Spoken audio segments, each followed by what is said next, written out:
Welcome students. हम लोग flotation पढ़ रहे थे।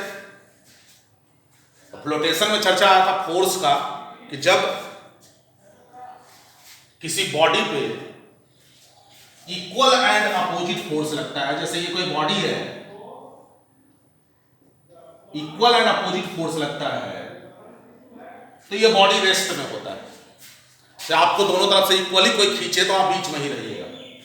अभी हम तत्काल इसी चीज को समझें। जब हम फोर्स चैप्टर पढ़ेंगे तो और अच्छे तरीके से समझ पाएंगे कि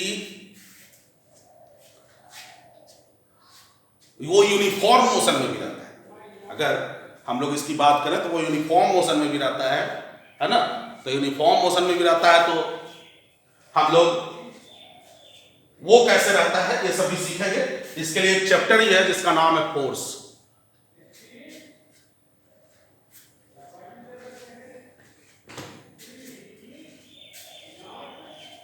तो हम लोग अभी देखते हैं फ्लोटेशन।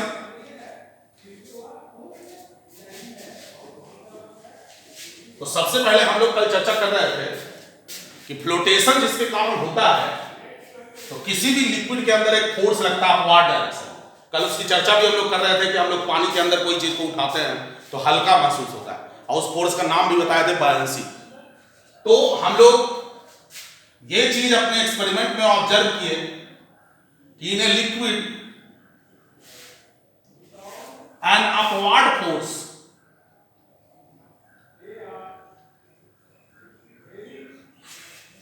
कॉल्ड बायंसी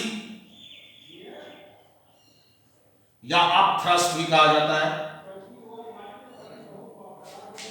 थ्रस्ट एक स्पेशल टाइप का फोर्स होता है। Thrust is also a force which always act normal to a surface. Normal to a surface यानी फोर्स तो जिधर हो तिधर लग सकता है, लेकिन थ्रस्ट उस फोर्स को कहते हैं जो सरफेस के हमेशा नॉर्मल लगता है ना। तो in a liquid an upward force called buoyancy और up thrust is already present, always present.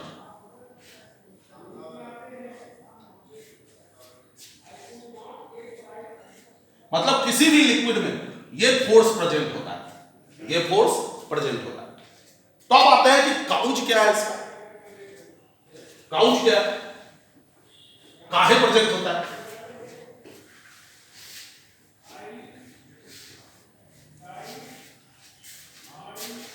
तो हम बोले थे कि जैसे जैसे हम ये कोई लिक्विड है, जैसे जैसे हम लिक्विड के नीचे जाते जाते हैं, जैसे जैसे नीचे जाते हैं प्रेशर इंक्रीज करता जाता है। Pressure is increasing, pressure is increasing. क्यों? तो वेरी सिंपल बात है कि यहां पर अगर आप बात करें कि यहां पर कौन प्रेशर लगा रहा है, तो यहां पर सिर्फ कौन है? एटमॉस्फेयर है। तो यहां पर सिर्फ ये एटमॉस्फेयर प्रेशर लगा रहा है, या कहिए सिर्फ एटमॉस्फेयर फोर्स लगा रहा है सरफेस पे। लेकिन जैसे जैसे नीचे आप जाते हैं तो इसका वेट भी तो लगता है। इतना पानी जो ऊपर में है इसका वेट भी तो नीचे लगेगा। वेट भी तो, अर्थ भी तो उसको अट्रैक्ट करेगा, तो इसका mg भी तो नीचे लगेगा। तो ये mg भी तो लगेगा, वेट भी तो लगेगा। तो ये प्रेशर और ये प्रेशर दोनों मिलके बढ़ता जाएगा कि नहीं बढ़ता जाएगा। तो ये चीज होता है कि हम लोग कल पढ़ रहे थे कि प्रेशर बराबर फोर्स बटा एरिया होता है, फोर्स पर यूनिट एरिया होता है, और प्रेशर के कारण जो फोर्स लगता है उसको प्रेशर इनटू एरिया, और हमेशा नॉर्मल टू द सरफेस चारों तरफ लगता है वो, है ना। तो हम लोग काउच ऑफ बायंसी देखे कि जैसे जैसे नीचे हम जाते हैं तो प्रेशर बढ़ता जाता है। तो हाई प्रेशर से लो प्रेशर एक फोर्स लगता है, हाई प्रेशर से लो प्रेशर एक फोर्स लगता है, उस फोर्स को हम बायंसी कहते हैं। तो यहां पर हम बात करेंगे एक पहले एटमॉस्फेरिक प्रेशर। एटमॉस्फेरिक प्रेशर क्या होता है? तो pressure by atmosphere, pressure by atmosphere, यानी एटमॉस्फेयर हम लोग पे प्रेशर लगाता है, जिसके कारण हम लोग 60 केजी वजन हमेशा उठाए रखते हैं अपने बॉडी पे। क्यों? क्योंकि वो एटमॉस्फेरिक प्रेशर, जैसे जाते हैं कहा जाता है कि जब हम पहाड़ पे चढ़ते हैं तो नाक से खून निकल जाता है। क्यों? क्योंकि हमारे शरीर का प्रेशर जो ये हमारा बॉडी है, तो हमारे अंदर का भी प्रेशर एटमॉस्फेरिक प्रेशर के बराबर है, बाहर का भी प्रेशर एटमॉस्फेरिक प्रेशर के बराबर है। तो ये इक्वल एंड अपोजिट है दोनों, इसलिए बैलेंस होता है, हमारे बॉडी पे कोई प्रभाव नहीं पड़ता है। लेकिन जैसे ही हम पहाड़ पे जाते हैं एटमॉस्फेरिक प्रेशर घट जाता है, हमारा प्रेशर बढ़ जाता है, तो सबसे पहले जो सबसे कमजोर आर्टरीज होते हैं, वेन होते हैं, वही टूटते हैं।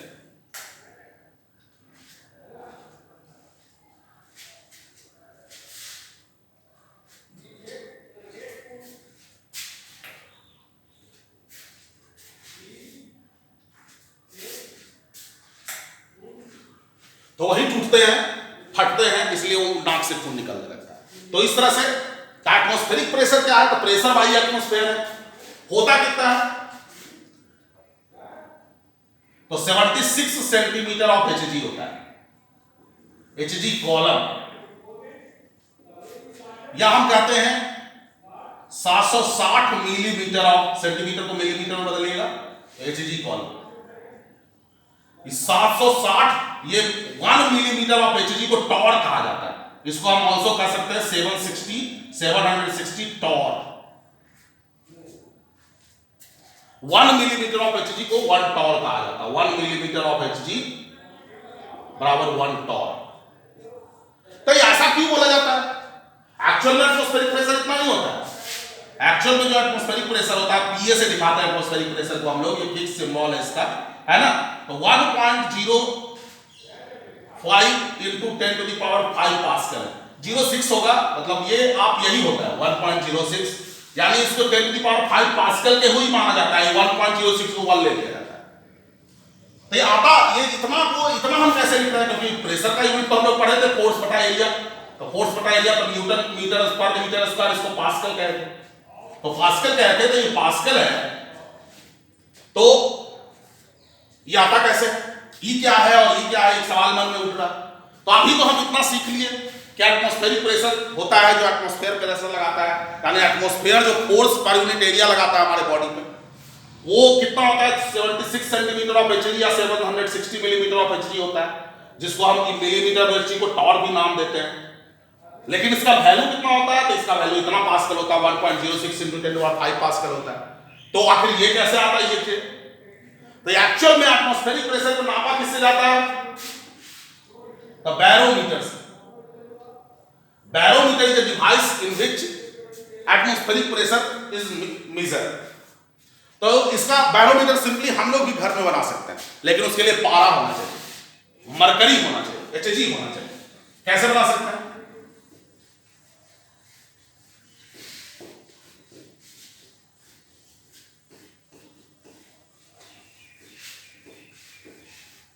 आप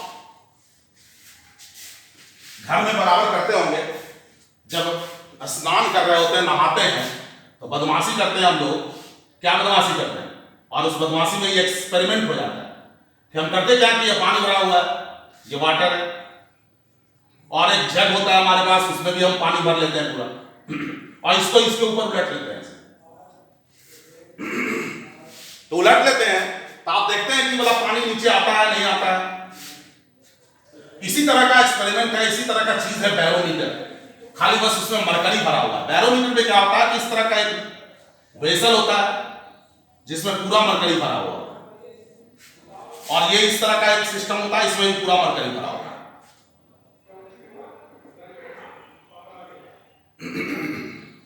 इसको इसके ऊपर उलटते हैं ऐसे, ये पूरा भरा हुआ है, ऐसे उलट दिए, ऐसे उलट दिए, तो ऐसे उलट दिए इस पे, तो ये मरकरी ऐसे उलट दी, ये खुला हुआ था, ये खुला हुआ है, ये बंद है, तो इधर से मरकरी गिरेगा, यहां से मरकरी नीचे आएगा, यहां तो पूरा मरकरी था, तो ये मरकरी नीचे आया, ये मरकरी नीचे आया, तो मरकरी नीचे आया तो यहां पर खाली स्थान बन गया। तो क्या यहां पर एयर आ जाएगा कहीं से, कहां से एयर आएगा? ये तो पूरा मरकरी है, ये पूरा Hg है, पूरा Hg है, कहां से? तो ये वैक्यूम बन जाता है। ये क्या बन जाता है? वैक्यूम। और ये जो मरकरी नीचे आ रहा होता है, इसी की हाइट होती है 76 सेंटीमीटर। मतलब ये मरकरी इतना रह जाता है ऊपर में। तब बात आती है कि सर वो नीचे आ रहा था तो पूरा क्यों नहीं नीचे आ गया? तब पूरा नीचे नहीं आ गया क्योंकि यहां पर एटमॉस्फेरिक प्रेशर लग रहा था, और ये एटमॉस्फेरिक प्रेशर इसको नीचे आने नहीं दिया, उसको रोक दिया। तो ये एटमॉस्फेरिक प्रेशर ऊपर फोर्स लगाता है। ये कोई एरिया मान लीजिए, तो इतना का वेट नीचे लगा। वेट हम लोग क्या पढ़े? m/g पढ़े। तो इतना का वेट अर्थ इसको अट्रैक्ट किया नीचे, इसको नीचे से आने कौन रोका? Atmospheric pressure. तो इसके एटमॉस्फेरिक प्रेशर में क्या बताया था कि किसी भी पॉइंट पे कोई भी प्रेशर के कारण चारों तरफ नॉर्मली फोर्स लगता है, बताया था। तो चारों तरफ तो फोर्स लगाएगा यहां पर, लेकिन हमको किसका स्टडी कर रहे हैं? हम इसका स्टडी कर रहे हैं ना। तो इस पे कितना फोर्स लगा है? इसको नीचे आने से कौन रोका? तो एटमॉस्फेरिक प्रेशर। तो इसके इस सरफेस के नॉर्मल यानी 90 डिग्री पे इस एटमॉस्फेरिक प्रेशर के कारण फोर्स लगेगा कितना? Pa/A। हम लोग कल पढ़े थे प्रेशर बराबर फोर्स बटा एरिया। तो फोर्स बराबर क्या पढ़े थे? Pressure into. तो ये जो एटमॉस्फेरिक प्रेशर इसको नीचे आने से रोका, तो ये ऊपर की ओर उसको फोर्स लगा के रोक रहा है, और ये जो एटमॉस्फेरिक प्रेशर है वैसे फोर्स लगा है ना। तो ये फोर्स लगाया और ये mg तो रुका हुआ रेस्ट में, वो अब नीचे नहीं आ रहा। तो अब नीचे नहीं आ रहा, इसका मतलब है कि उधर वाला फोर्स बराबर इधर वाला फोर्स हो गया, तब ना इक्वल एंड अपोजिट फोर्स हो गया, तब ना ऐसा हुआ। तो इक्वल एंड अपोजिट फोर्स हो गया, तो ये हो जाता है एटमॉस्फेरिक प्रेशर बराबर इक्वल टू m/g। अब यहीं से हम प्रेशर कैलकुलेट करते हैं। तो प्रेशर कैलकुलेट करते हैं, तो हम आपको बताए थे, हम लोग पढ़े थे density equal to mass by volume. तो mass equal to volume into density. तो यहां देखिए atmospheric pressure into a, area है। ये ए क्या है? तो एरिया है। यही एरिया पे ना फोर्स लग रहा था, एरिया है ना। तो ये एरिया हो गया, ये इस तरह का गोल एरिया है ना। तो गोल एरिया है। अभी मास, तो मास बराबर हम पहले लिखेंगे वॉल्यूम इनटू डेंसिटी। डेंसिटी किसका? तो क्या चीज था? मरकरी था। मरकरी को क्या से सिंबल से दिखाते हैं? Hg से, G। अब देखिए वॉल्यूम को आप क्या लिख सकते हैं? तो ये एरिया है और ये क्या हाइट है। तो हम लोग कभी लिखना आपको सिखाए थे थोड़ा देर पहले कि वॉल्यूम बराबर हम लोग एरिया इनटू हाइट भी लिख सकते हैं। अब देखिए एरिया से एरिया कट, ये वॉल्यूम बराबर एरिया इनटू हाइट लिख सकते हैं। अब देखिए एरिया से एरिया कैंसिल हो गया, एटमॉस्फेरिक प्रेशर क्या आ गया? ρHg into g। और इसी का वैल्यू हम जब कैलकुलेट करते हैं, h कितना है? 76 सेंटीमीटर। तो इसको मीटर में रखिएगा तो कितना मीटर? 0.76 सेंटीमीटर। डेंसिटी जो होता है वो 13.6 इंटू 1000 kg पर मीटर क्यूब होता है, और g का वैल्यू 9.8 मीटर पर सेकेंड स्क्वायर होता है। तो इसका जब वैल्यू हम लोग कैलकुलेट करके लाते हैं तो वो आता है 1.06 इंटू 10⁻06। यहाँ पर कुछ और हो सकता है, 5 न्यूटन पर मीटर स्क्वायर, जिसको हम पास्कल बोल देते हैं। तो ये अप्रोक्सीमेटली हम लोग 10⁵ ही ले लेते हैं कि कैलकुलेशन में हमारा आसानी हो, है ना। कैलकुलेशन में आसानी के लिए ऐसा कर दिया गया है साइंटिस्ट की तरफ से कि आप 10⁵ ले लीजिए, है ना। तो ये इस तरह से हम लोग एटमॉस्फेरिक प्रेशर मेजर करते हैं, और यही जो डिवाइस हम सामने दिखा रहे हैं यही बैरोमीटर के नाम से जाना जाता है। यही क्या के नाम से जाना जाता है? बैरोमीटर। अब ये तो एटमॉस्फेरिक प्रेशर मेजर करने की बात हुई। अभी हम लोग पढ़ रहे थे कि बायोलेंसी का काउंट क्या है। तो बायोलेंसी का काउंट क्या है, इसमें अगर हम लोग जाएंगे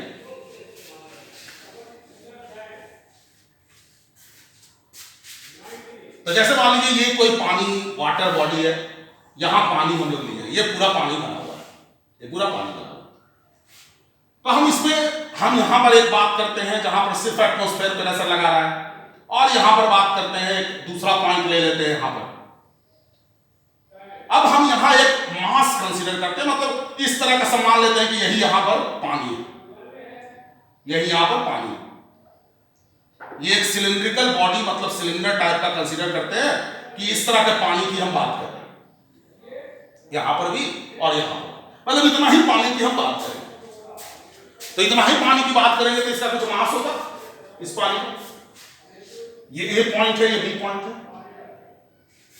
तो ए पॉइंट पे सिर्फ कौन प्रेशर लगा रहा है? एटमॉस्फेयर लगा रहा है सिर्फ प्रेशर। इस बॉडी पे बात कर रहा है।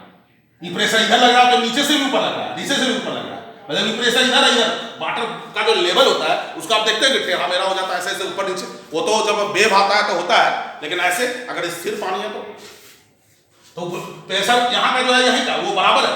तो इधर से अगर देखेंगे तो ऊपर की ओर लगेगा, लेकिन हम इधर बात नहीं कर रहे हैं। ये बॉडी तो हम कंसीडर किए, हम कौन कंसीडर किए? तो इस पे तो नीचे फोर्स लगा रहा है ना ऊपर वाला, तो इस पे नीचे ये फोर्स नीचे लगा रहा है। तो इसके फोर्स अभी क्या पड़े हम? फोर्स यानी प्रेशर बराबर क्या पड़े? फोर्स बटा एरिया। तो फोर्स अगर प्रेशर पता हो और फोर्स निकालना हो तो प्रेशर इक्वल एरिया, यानी ये जो ऊपर वाला फोर्स लगाया वो नीचे लगाया। और ये अब यहां पर भी देखिए, यहां पर भी फोर्स इधर भी लगेगा प्रेशर और ऊपर भी प्रेशर लगेगा, लेकिन हमको प्रेशर किस पे निकालना है? इस पे। तो इस पे तो ऊपर लग रहा है ना, ऊपर लग रहा है। तो ये नीचे वाला जो प्रेशर लगा रहा है वो ऊपर लगा रहा है। ठीक है, तो यहां अभी ए लिख देते हैं, बाद में इसको एटमॉस्फेयर लिख देंगे। ये है यहां पर। और इस मास, इस पूरे जो ये जो पूरा मास है उसका mg लगेगा, अर्थ अट्रैक्ट करेगा ना उसको, mg। ये हम लोग पढ़ रहे हैं cause of buoyancy, cause of buoyancy.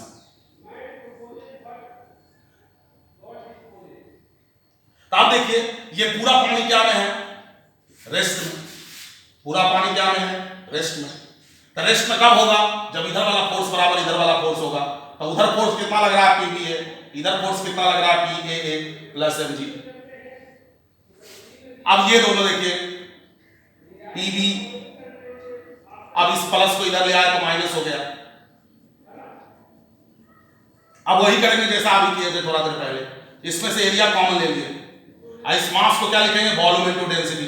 अब ये डेंसिटी क्या है? वाटर है ना, तो कोई वाटर नहीं मानते, अगर कोई लिक्विड मानते हैं, कोई भी लिक्विड है तो उसका डेंसिटी है।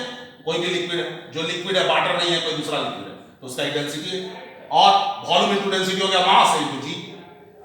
अब वॉल्यूम को क्या लिखिएगा? अगर इसका एरिया ए है और ये हाइट h है तो एरिया इनटू हाइट।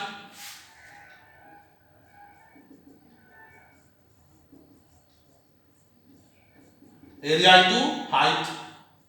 देखिए एरिया से एरिया कट गया, PB माइनस PA बराबर क्या आ गया? h रो। अब देखिए जब भी कोई दो संख्या को हम घटाते हैं और प्लस आता है तो कब प्लस आता है? 10 माइनस 4 कर रहा है तो प्लस 6, और 4 माइनस 10 करेंगे तो माइनस 6। इसका क्या मतलब है कि PB माइनस PA बराबर h रो जी पॉजिटिव आ रहा है। इसका क्या मतलब है कि PB is greater than PA, यानी नीचे का प्रेशर ज्यादा है ऊपर के प्रेशर से, है कि नहीं ज्यादा? अगर हम बाद में लिख सकते हैं कि ए का प्रेशर एटमॉस्फेरिक प्रेशर के बराबर है तो यहां ए की जगह एटमॉस्फेरिक प्रेशर लिख सकते हैं। मतलब इस फॉर्मूला में इस तरह से लिखा जाता है कि PB को P लिख देते हैं, PA को एटमॉस्फेरिक प्रेशर लिख देते हैं h रो जी, यानी P बराबर PA प्लस h रो जी। यानी जैसे जैसे नीचे जाइएगा सबसे सरफेस पे पानी में रहिएगा तो आपका प्रेशर एटमॉस्फेरिक प्रेशर के बराबर लगेगा जैसे h 0 होगा तब, और जैसे जैसे h बढ़ता जाएगा ये प्रेशर बढ़ता जाएगा। ये प्रेशर क्या होता जाता है? बढ़ता जाता है। आपको क्या लगता है कि हम लोग अभी ऐसा इंस्ट्रूमेंट बनाए हैं कि समुद्र के नीचे चले जाएं? तो ऐसा इंस्ट्रूमेंट नहीं बनाया है जिससे कि समुद्र के भी नीचे चले जाए, बहुत नीचे।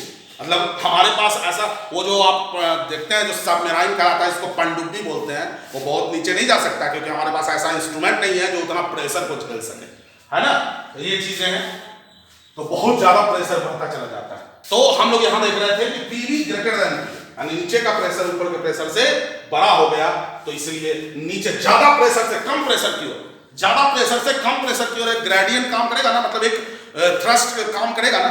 मतलब आप जैसे यहां जा रहे हैं, कोई इधर से ज्यादा हवा प्रेशर हो गया, इधर कम प्रेशर, आप धकलाते हैं कि नहीं धकलाते? तो वही चीज है कि काउज ऑफ बायंसी जो है हम कह सकते हैं as we go inside a liquid pressure increases, so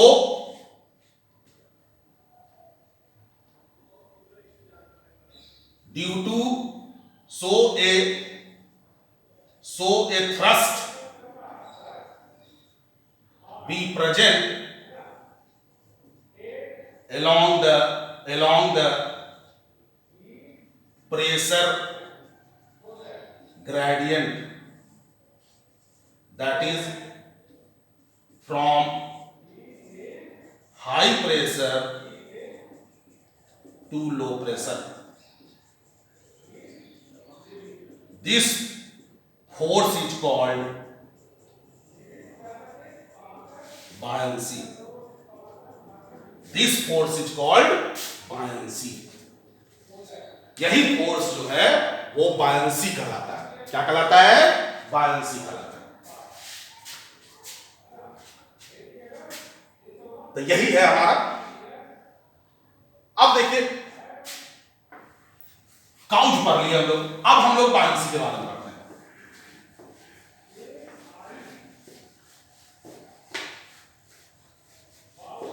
जैसे कि हम कल एग्जांपल दे रहे थे बेंच उठाने का.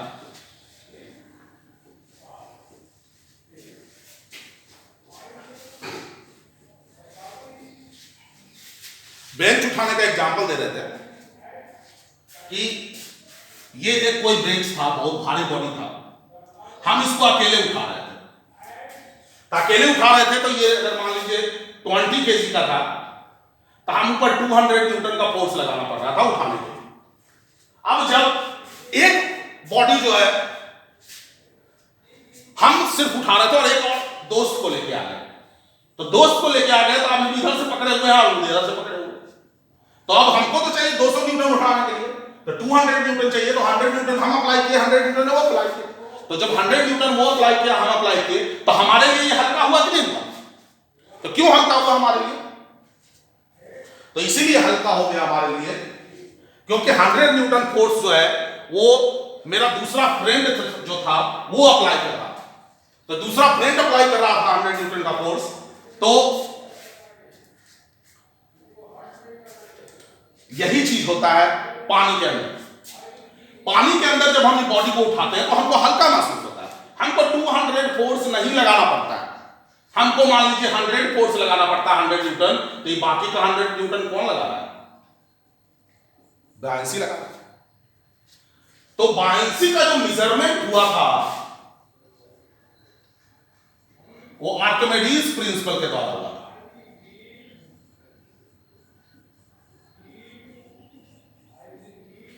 आर्किमिडीज प्रिंसिपल याद होगा, एक कहानी आप सुने होंगे कि कोई राजा था जो कि सोना का बिल्ली बनवाया था और वो बिना तोड़े बोला था. साइंटिस्ट थे वो आर्किमिडीज, उनको बोला था कि बिना तोड़े जो है जो कि इसको पता लगाओ कि ये प्योर है कि नहीं. तो वो जो है नहाते नहाते बाथटब में पानी यूरेका यूरेका करके चिल्लाए. तो वही ये सिद्धांत दिए थे, वही ये प्रिंसिपल दिए थे जो नाम है आर्किमिडीज प्रिंसिपल. तो ये क्या था?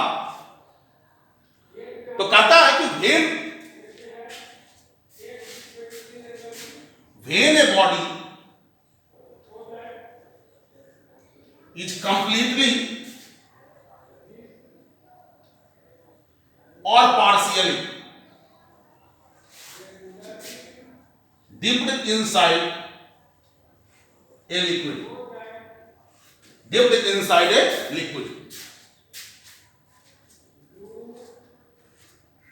then there is an apparent decreasement in its weight. कहता जैसे अभी आप ये उठा रहे थे कोई बेंच, इसका वेट 200 न्यूटन था. अब आप दो दोस्त मिलकर उठा रहे थे तो आपके लिए इसका वेट कितना है? 100 न्यूटन है. तो क्या इस बेंच का वेट घट गया? आपके लिए ना घटा, उसका तो वेट 200 न्यूटन ही है. यानी अपरेंट डिक्रीजमेंट कर रहा है. कह रहा है कि जब किसी बॉडी को कंप्लीटली या पार्शियली, मतलब किसी बॉडी को पूरी तरह से डुबा दिया जाए पानी में या थोड़ा बहुत डुबाया जाए, तो इनसाइड ए लिक्विड, किसी भी लिक्विड में, then there is an apparent decreasement in its weight. मतलब इसके भार में आभासी कमी आती है. इसके भार में आभास होता है, हमको आभास होता है कि उसका वेट कम गया, लेकिन पानी से जैसे निकालते तो उतना भारी लगने लगता है. तो वेट एक्चुअल नहीं कमता है, हमको आभास होता है. तो आभासी कमी होती है वेट में. वेट काहे होती है? तो ड्यू टू बायंसी होती है। उतना ही कमी होगा ना, जैसे आप ये 100 न्यूटन लगा रहे हैं, आपके लिए इसका वेट कितना घटा? 100 न्यूटन। तो काहे घटा? क्योंकि ये दोस्त तो जब तो 100 न्यूटन लगा रहा था, तो due to buoyancy which is equal to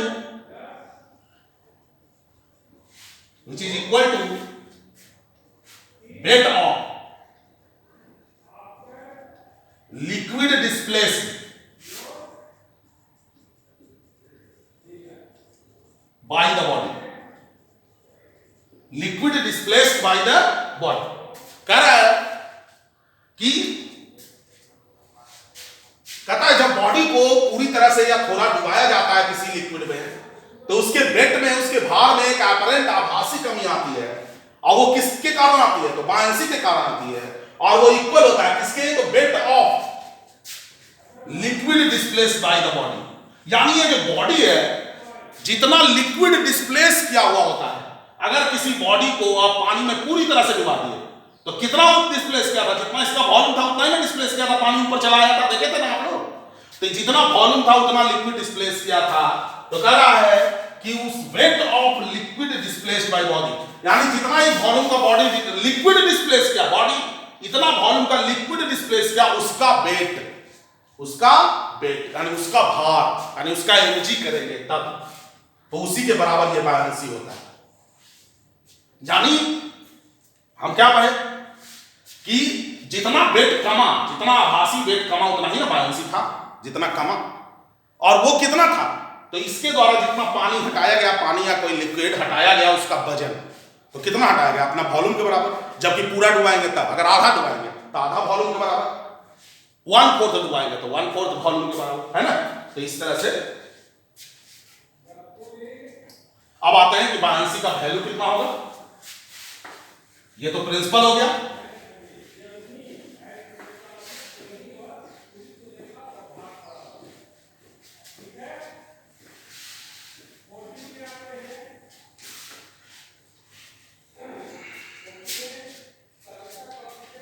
अब देखो, अब हम लोग बायंसी का वैल्यू निकाल, किसी भी बॉडी पे बायंसी का वैल्यू कितना होगा? तो उस बॉडी के द्वारा जो लिक्विड हटाया गया है, उस बॉडी के द्वारा जो लिक्विड हटाया गया है, उसके वेट के बराबर।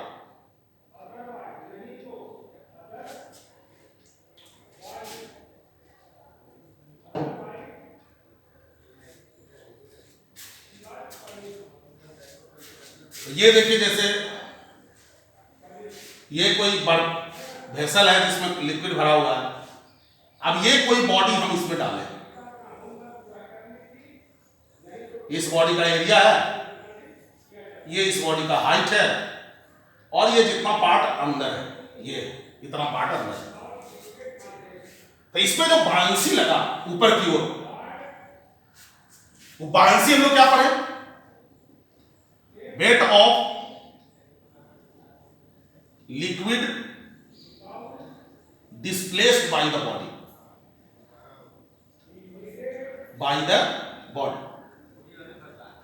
The weight of liquid displace. तो लिक्विड इतना ही ना डिस्प्लेस किया बॉडी, जितना अंदर है इतना ही लिक्विड डिस्प्लेस किया है, और उसका वेट। तो जब वेट हम बोल रहे हैं तो वेट मींस mg। तो ये मास क्या? तो मास ऑफ जितना डिस्प्लेस लिक्विड, यानी mdg लिखे तो md जो है वह है मास ऑफ लिक्विड डिस्प्लेस्ड,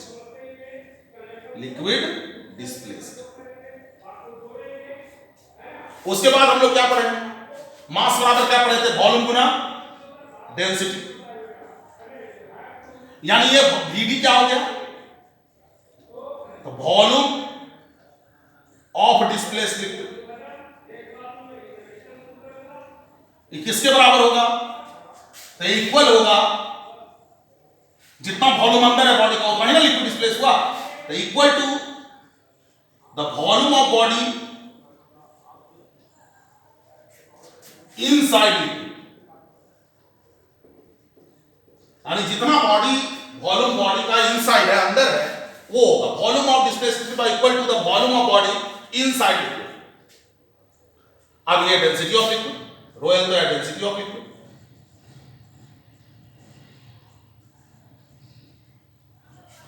इसको VD को क्या लिख सकते हैं, एरिया इंटू हाइट, वॉल्यूम बराबर बताए थे एरिया इंटू हाइट।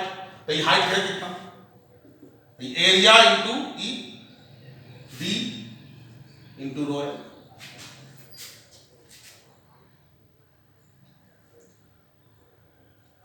तो area into D into rho है, ऐसे कर सकते हैं कि एरिया पता हो हमको, या तो ऐसा वॉल्यूम क्यूब होगा कि वाइड होगा, तो उस तरह का वॉल्यूम निकलेगा वहां पर, है ना।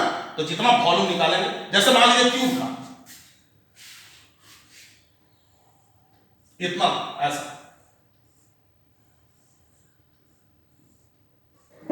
तो इसका पूरा साइड तो ये है, लेकिन इसका एच पार्ट अंदर है, एच पार्ट अंदर है।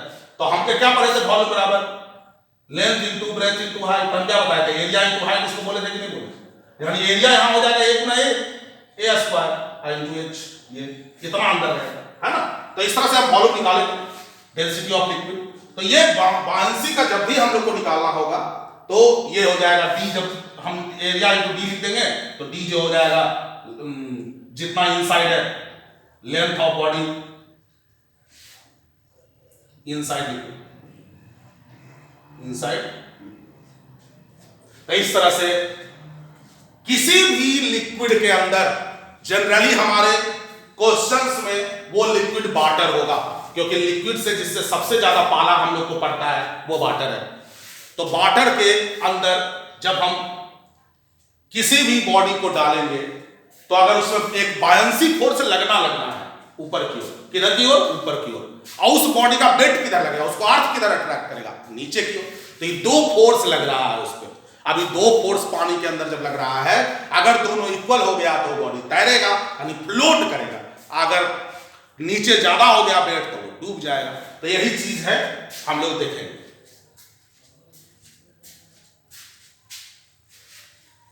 अब हम लोग इतना पढ़े तो ये फ्लोटेशन का बेस तैयार किए कि आखिर फ्लोट करेगा बॉडी तो क्यों करेगा।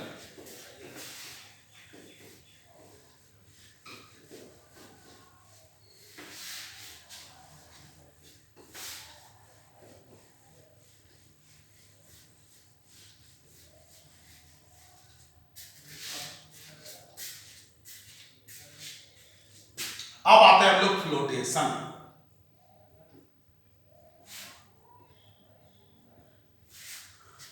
वेरी सिंपल बात, ये कोई लिक्विड है, पानी है मान लेते हैं, लिक्विड है, यहां कोई बॉडी को रखे और ये बॉडी जो है तैर रहा है, ये इसका एरिया है, ये इसका पूरा हाइट है और ये इसका डी पार्ट अंदर है, ये तैर रहा है, फ्लोट कर रहा है। इसका मतलब ये ना ऊपर जा रहा है ना नीचे, यहीं पर तैर रहा है। इसका मतलब जो इस पे ऊपर फोर्स लग रहा है बायंसी, और इसका वेट, इस बॉडी का मास अगर m है तो इसका वेट भी तो लगेगा, अर्थ इसको अट्रैक्ट करेगा ना। तो इसका मतलब है कि इनका रिजल्टेंट यानी ये दोनों इक्वल एंड अपोजिट है, तभी ना ये रेस्ट में है। इक्वल एंड अपोजिट है तभी ये क्या में है, रेस्ट में। तो इक्वल एंड अपोजिट है तभी रेस्ट में है। यानी फ्लोटेशन के लिए B बराबर क्या होना चाहिए, mg होना चाहिए। तो B कितना होगा, mg कितना होगा। तो ये m क्या है, ये मास ऑफ बॉडी है, क्या है, आई बायंसी क्या पढ़े थे, वेट ऑफ डिस्प्लेस्ड लिक्विड,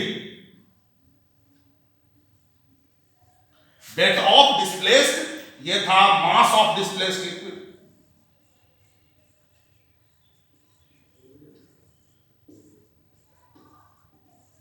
अब वाटर है तो वाटर, अगर वाटर है तो ये मास ऑफ बॉडी, ये मास ऑफ डिस्प्लेस्ड लिक्विड। अब ये देखेंगे कि ये मास बराबर क्या लिखेंगे, वॉल्यूम ऑफ डिस्प्लेस्ड लिक्विड इनकी डेंसिटी ऑफ लिक्विड। आई बॉडी, जी से जी तो कट ही जाएगा, जी काट दीजिए। ये मास ऑफ बॉडी यानी volume of body into density of body. अब वॉल्यूम ऑफ डिस्प्लेस्ड लिक्विड कितना होगा, ये क्या है, वॉल्यूम ऑफ डिस्प्लेस्ड लिक्विड। अब ये वॉल्यूम बराबर क्या लिखेंगे, एरिया इंटू हाइट पर आए थे तो इसको क्या लिखेंगे, वॉल्यूम ऑफ डिस्प्लेस्ड लिक्विड। तो एरिया तो ए है, ये एरिया तो ये है, लेकिन ये इसका डी है, इतना ही ना अंदर है, तो area into height density of liquid बराबर, इधर वॉल्यूम ऑफ बॉडी क्या लिखेंगे, उसका भी एरिया ये है, लेकिन उसका हाइट कितना है, h है, डेंसिटी ऑफ, एरिया से एरिया क्या हो गया, कट गया, यानी d into density of liquid h into rho body. देखिए तो दो संख्या उसका प्रोडक्ट बराबर है, दो संख्या उसका प्रोडक्ट बराबर है। इन्वर्सली रिलेशन कभी पढ़े थे हम लोग, जैसे x इंटू वाई बराबर 16 रखना है, दोनों 4 गुना 4 बराबर 16, अगर एक को घटाइएगा तो दूसरा को क्या करना पड़ेगा, बढ़ाना पड़ेगा ना, इसको 1 तो इसको 16, उस तरह से इधर भी, यानी इसको अगर 1/16 कीजिएगा तो इसको 16, यानी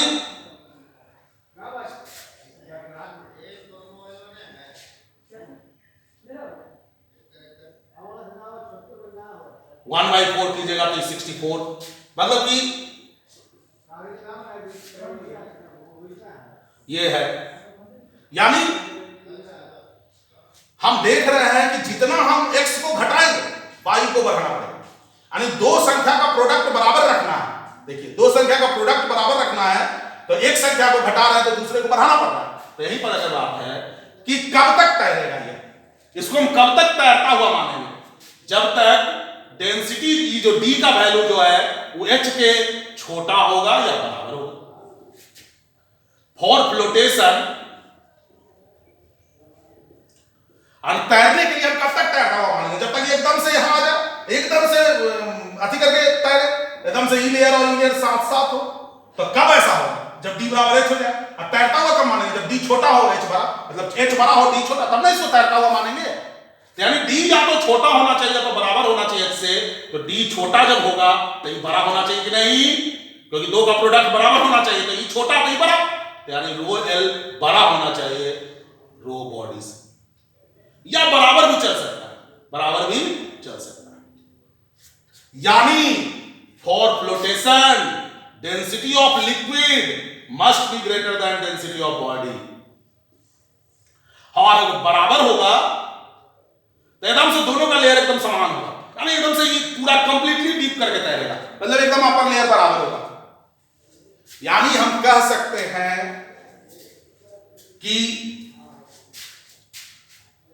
कोई भी बॉडी पानी में जब तैरेगा तो उस बॉडी की डेंसिटी पानी के डेंसिटी से कम होना चाहिए। अगर पानी की जगह कोई दूसरा लिक्विड है तो उस लिक्विड से उस बॉडी की डेंसिटी कम होनी चाहिए, तभी वो बॉडी तैरेगा। यानी हम ये फ्लोटेशन से निकाल के इतना लाए हम लोग, है ना, इतना लंबा, कि जब भी कोई बॉडी का डेंसिटी, कोई सब्सटेंस का डेंसिटी पानी के डेंसिटी से कम हो तो पानी में तैरेगा, और किसी लिक्विड से डेंसिटी कम हो तो उस लिक्विड में तैरेगा, और ज्यादा होगा तो देखिए क्या होगा, जब सिंक कर जाएगा, सिंक को क्या मानेंगे हम लोग, सिंक कब करेगा, जब d जो है बड़ा हो जाएगा x से, d ग्रेटर देन हो जाएगा x से, तो d ग्रेटर देन x से कब होगा, जब ये लेस देन हो जाएगा,